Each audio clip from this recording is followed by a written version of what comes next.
सर्दियों में घुटने दर्द की समस्या बढ़ जाती है, जो एक आम बात है। सर्दियों में शरीर में वात बढ़ जाता है, इसलिए घुटने दर्द की समस्या ज़्यादा आती है।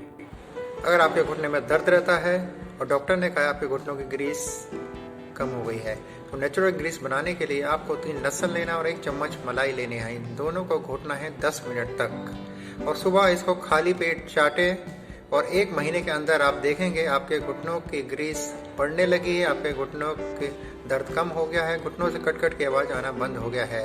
वीडियो को शेयर करें, लाइक करें। Thank you so much for watching my video. See you again, bye.